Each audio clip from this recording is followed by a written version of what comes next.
Hi friends, ఎలా ఉన్నారు? బాగున్నారు కదా? టుడే స్పెషల్ వచ్చేసి ఫెస్టివల్ వీడియో అండి. ఫెస్టివల్కి నేను ఎలా సెలబ్రేట్ చేసుకున్నానో మీతో షేర్ చేసుకోవాలనిపించింది.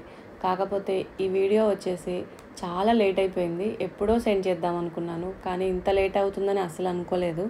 కానీ ఫెస్టివల్కి ఏమేం చేసుకుంటామో ముగ్గులు, పిండి వంటలు, భోగి పళ్ళు ఇలా చాలా ఉంటాయి కదండి. అవన్నీ కలిపి నేను ఒక వీడియోలోనే చేద్దాం అనుకుంటున్నాను. చూసారా, ఫస్ట్ టైం నేను ముగ్గు వేస్తున్నాను. అది కూడా అందరూ వేసేసి వెళ్ళిపోయిన తర్వాత నేను స్టార్ట్ చేశాను. అసలు వచ్చేసి 10:30కి వచ్చానండి బయటికి. నా ముగ్గు మొత్తం అయిపోయేసరికి 1 అయిపోయిందండి. అప్పటికే చాలా లేట్ అయిపోయింది.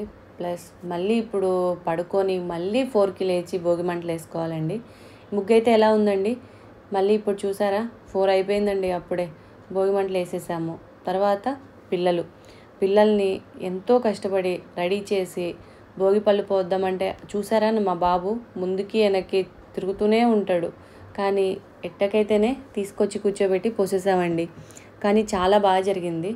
ఇంకైతే పిండి వంటలు చూసారా, చాలా బాగున్నాయి, చాలా బాగా కుదిరినాయి కూడా. నేనైతే లైవ్ పెట్టానండి. అప్పుడు లైవ్ పెట్టానే కానీ వీడియో సెండ్ చేద్దామంటే అస్సలు కుదరలేదు. ఎక్కడండి, పిల్లలతో అస్సలు అవ్వదు కదా. ఇక్కడ చూసారా, ఫస్ట్ అయితే అరిసెలు చేస్తున్నాము. బెల్లాన్ని చిన్న చిన్న పీసెస్గా చేసుకోవాలండి. బెల్లంలో ఉన్న మట్టి మొత్తం పోవడానికి వడకట్టేస్తారండి. వడకట్టిన తర్వాత ఇక్కడ చూసారా, పిండి పడుతుంది. పిండి పట్టగానే ఇంకా బెల్లాన్ని కరగపెట్టేసి ఒక పాకం వచ్చేదాకా ఉంచుతారు కదండి. ఆ పాకము తీగ పాకం అనేది అంటారండి. ప్లేట్కి కొడతారు గట్టిగా. అప్పుడులో అలానే చేస్తారు కదా. ఇదిగో ఇలా వస్తే సరిపోతుందండి. ఇంకైతే పిండి వేసేసి చాలా ఫాస్ట్గా అయిపోయింది. అరిసెలు అయితే చాలా బాగా కుదిరినాయండి. అసలు అరిసెలు కుదిరినాయి అని ఎలా చెప్తారంటే, పై పొర పైకి, ఇటు పొర ఇటు, మధ్యలో వచ్చేసి ఆ పిండి అలా ఉండిపోతే అరిసెలు చాలా బాగా కుదిరినాయి అని దాని మీనింగ్ అంటండి. ఇక్కడ నేను చూపిస్తాను చూడండి. ఈ అరిసెలు దానిలో చూసారా ఫ్రెండ్స్, నువ్వులు, గసగసాలు, ఇంకా నెయ్యి అయితే మా అక్క చూసారా ఎలా వేసేసిందో. నెయ్యి అయితే చాలా వేసేసింది. అరిసెలు చేయడానికి అయితే ముగ్గురు అయితే కంపల్సరీగా ఉండాలండి. ఎందుకంటే ఒకళ్ళైతే తిప్పడానికి, ఒకళ్ళు పిండి వేయడానికి, తర్వాత అయినా కానీ చలిపిండి చేస్తారు కదండి. దాన్ని ఫస్ట్ ఒక ముద్ద చేసి ఆయిల్లో వేయడానికి, ఆయిల్ నుంచి బయటికి తీయడానికి, మళ్ళీ దాన్ని చాలా ప్రాసెస్ ఉంది. కాకపోతే ఇలా చేసేటప్పుడు అందరూ కలిసి చేస్తారు కదండి, చాలా సందడిగా ఉంటుంది. ఇక్కడ చూసారా ఫ్రెండ్స్, చాలా బాగుంది అసలు చూడడానికి కూడా. నేనైతే లైవ్ పెట్టానండి ఈ అరిసెల్ని. చాలా అంటే చాలా బాగా వచ్చింది. ఇక్కడ చూసారా అరిసెలు, నేను ఇందాక చెప్పాను కదండి అరిసెల గురించి. అసలు చాలా బాగా వచ్చినాయి కదండి, చూస్తుంటేనే ఎంత బాగున్నాయో కదా. అరిసెలు అయితే చేయడం అయిపోయిందండి. ఈ అరిసెలు చేసేసిన తర్వాత వెంటనే చెక్కలు పెట్టేశారండి. చెక్కలు కాదు, ఫస్ట్ బూందీ అనుకుంటా. ఇక్కడ చూసారా, బూందీ పిండి కలిపేసింది. అప్పుడే బూందీ కలిపేసింది. ఇది బూందీ చేసుకోవడం చాలా ఈజీ అండి. కానీ బూందీ గెరిట ఉంటుంది, కానీ ఇక్కడ గెరిట లేదండి. అందుకని చిల్లులు బొచ్చ అంటారు కదా, ఆ చిల్లులు బొచ్చతో కూడా బూందీ చేసుకోవచ్చు. మనం ఇంట్లోకే కాబట్టి చాలా తక్కువ చేసుకున్నాము. చిల్లులు బొచ్చతో అయితే చాలా ఫాస్ట్గా అయిపోతుంది. ఆ గెంటన్నా కొంచెం పిండి అటు ఇటు అయిద్దేమో, కానీ ఈ చిల్లులు బొచ్చతో అక్కడక్కడే ఉండిపోతుందండి. మనకి చేతికి కూడా ఏమీ అవ్వదు. చాలా ఈజీ ప్రాసెస్ అండి దీనికైతే. ఇక్కడ చూసారా, చాలా ఈజీ అండి. శనగపిండి, కొంచెం రైస్ ఫ్లోర్, కొంచెం సాల్ట్ వేసుకొని కలుపుకోవడమేనండి. చాలా ఈజీగా అయిపోతుంది. మిక్చర్ చేయడం అప్పుడే అయిపోలేదండి. దీనిలోకి వచ్చేసి కరివేపాకు, శనగిత్తనాలు, ఇంకా వచ్చేసి కొంతమంది మిక్చర్ కూడా వేసుకుంటారు, అంటే సన్న కారపూస అంటారు కదా, అవి కూడా వేసుకుంటారు. ఇక్కడ వచ్చేసి జీడిపప్పులు, ఇంకా మనకు కావాల్సినవి మనం యాడ్ చేసుకోవచ్చండి. కొంచెం సాల్ట్, కొంచెం కారం వేసుకొని మిక్స్ చేసుకోవడమేనండి. బూందీ అంత ఈజీ ప్రాసెస్ ఇంకేం ఉండదండి, చాలా తొందరగా అయిపోతుంది. ఒక్కళ్ళే చేసేయచ్చు, చాలా ఈజీ ప్రాసెస్ అండి.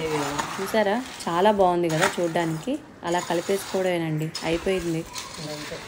మిక్చర్ అయితే అయిపోయిందండి. మా అమ్మ ఒకే రోజు 3 పిండి వంటలు పెట్టిందండి. అరిసెలు అయిపోవడమే ఏంటో కానీ వెంటనే అయిపోతుందని బూందీ పెట్టేసింది. ఇప్పుడు వచ్చేసి కొంచెమే అని చెక్కలు పెట్టేసింది. అసలు చూసారా ఫ్రెండ్స్, అసలు టైం అనేది ఫాస్ట్గా గడిచిపోతుంది. పొద్దున ఎప్పుడో స్టార్ట్ చేసాము భోగిపళ్ళు పోసి, నైట్ అయిపోతుంది. ఇప్పుడైతే సాయంత్రం వచ్చేసి 5:30 అయిందండి. కొంచెం భోజనం చేస్తున్నాం, మళ్ళీ వచ్చి కూర్చుంటున్నాం, ఇంకంతే అండి. ఇక్కడ చూసారా, పిండిలో వచ్చేసి పచ్చిమిర్చి జీలకర్ర, కొంచెం అలా పేస్ట్ చేసేసి ఆ పిండిలో వేసుకుంటామండి. వేసుకొని కొంచెం ఉప్పు వేసుకొని కలుపుకోవడమేనండి చెక్కలకైతే. ఇప్పుడైతే మన దగ్గర ఎనపూస ఉంటే కనుక అది వేస్తే చెక్కలు బాగా క్రిస్పీగా వస్తాయండి, చాలా బాగుంటాయి. ఇంకా కొంచెం పెసరపప్పు వేసుకొని మొత్తం కొంచెం కొంచెం వాటర్ వేసుకుంటూ కలుపుకోవడమేనండి. వాటర్ వచ్చేసి హాట్ వాటరే వేసుకోవాలండి, కోల్డ్ వాటర్ వేసుకోకూడదు. హాట్ వాటర్ వేసుకొని కొంచెం కొంచెంగా కలుపుకుంటూ ఒక ముద్దలా చేసుకోవాలండి. అంతేనండి, ఇది కూడా చాలా ఈజీ ప్రాసెస్ అండి. కలుపుకున్న తర్వాత చేయడానికి మాత్రం కొంచెం టైం పడుతుంది. 2-3 ఉంటే కనుక చాలా తొందరగా అయిపోతుందండి. ఇందాక వచ్చేసి నేను జీలకర్ర చెప్పాను కదండి, జీలకర్ర అక్కడ పేస్ట్లో వేయలేదండి. అదేంటి పచ్చిమిర్చి పేస్ట్ ఉంది కదండి, దానిలో వేయలేదంట, అందుకని ఇప్పుడు వేసింది. ఇక్కడ చూసారా ఫ్రెండ్స్, మంచిగా కలుపుకొని ఇక్కడ ఉండలు చేసేసాము. ఉండలు చేసేసిన తర్వాత మనకు తగిన సైజులో మనం చేసుకోవచ్చు. అంటే కొంతమంది చిన్నవి చేసుకుంటారు, కొంతమంది పెద్దవి చేసుకుంటారు. మాకైతే చిన్నవి చేసుకోవడం అంటే ఇష్టం అండి, అందుకని మేము చిన్నవి చేస్తున్నాము. చిన్నవి అయితే చాలా బాగుంటాయి చూడడానికి, ప్లస్ చేయడానికి, తినడానికి. సో అందుకని చిన్నవి చేసుకుంటున్నాము. చిన్నవి అయితే ఒకేసారి 5-6 అలా పెట్టేసి చేయొచ్చండి. ఇక్కడ చూసారా చాలా బాగున్నాయి కదా, కానీ ఒకే సైజులో రావండి చిన్నవి అయితే. మనం ఉండలు చేసేదాన్ని బట్టి కదా. ఉండలు అయితే మా పాప చేస్తుందండి. పిండి వంటలు అయితే చేయడం అయిపోయిందంటే నాది మాత్రమే చేయడం అయిపోయింది, ఇంకా అమ్మది అవ్వలేదు. అంటే నాది ఉండలు చేయడం నొక్కడం అయితే అయిపోయింది, అమ్మ ఇంకా బాండీలో వేస్తూ ఉంది. అమ్మ చేయడం కొంచెం టైం పడుతుంది. ఎట్టగైతేనే నా పని అయితే అయిపోయిందండి. కానీ ఒకే రోజు ఇన్ని పిండి వంటలు పెట్టుకోకూడదండి, ఎందుకంటే చాలా కష్టం అండి. కాకపోతే ఇక్కడ మాకు చిన్నపిల్లలు ఉన్నారు కాబట్టి అమ్మ ఒకే రోజు పెట్టుకుంటే అయిపోతుంది. రోజు ఒకటి పెట్టుకున్నా కానీ ఇబ్బంది పడాలి అని చెప్పేసి ఒకే రోజు పెట్టుకున్నాము. ఇప్పుడైతే చాలా టైం అయిపోయింది, సాయంత్రం నైట్ అయితే 8 అయిందండి. కానీ పిండి వంటలు అయిపోయినాయి, చాలా హ్యాపీగా ఉంది ఒకే రోజు అయిపోయినా కానీ. ఈ వీడియో మీకు నచ్చుతుంది అనుకుంటున్నాను. ఈ వీడియో మీకు నచ్చినట్లయితే ప్లీజ్ సబ్స్క్రైబ్ చేయండి.